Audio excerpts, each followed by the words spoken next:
అంటే లెటర్ ఎక్కడ లీక్ అయినట్టు? తనే లీక్ చేసిందంటున్నారా? లేకపోతే ఎవరు లీక్ చేసింది ఎవరు అంటున్నారు మరి?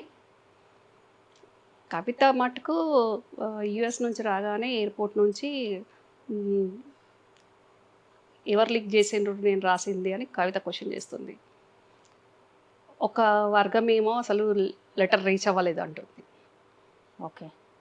మరి ఎవరు లీక్ చేసినట్టు ఇక్కడ? తనకిచ్చి తనే లీక్ చేసిందా మరి? తనే లీక్ చేసిండ్రా? మీడియా మీకే సోర్స్ ఎక్కువుంటది ఆహ్! కదండీ! మీరు చెప్పండి మ్యామ్. అంటే తన మనస్తత్వం మీకు తెలిసుంటది కాబట్టి నిజంగానే ఫాదర్‌కి లెటర్ రాసిండ్రు. ముందేమో అసలది తన రైటింగే కాదేమో, తను కాదేమో అని ఇట్లా రకరకాల చర్చలొచ్చినాయి మ్యామ్. తీరా చూస్తేనేమో లేదు నేనే రాసిన, మా ఫాదర్‌కి రాసిన, ఎవరు లీక్ చేసిండ్రు అని తను కోవట్లంటుంది, దయ్యాలంటున్నది, మా నాన్న దేవుడంటుంది. ఇగ మీరు చెప్పాలి. దయ్యాలెవరు? కోవట్లెవరు? అనేది మీరు చెప్పాలిగ.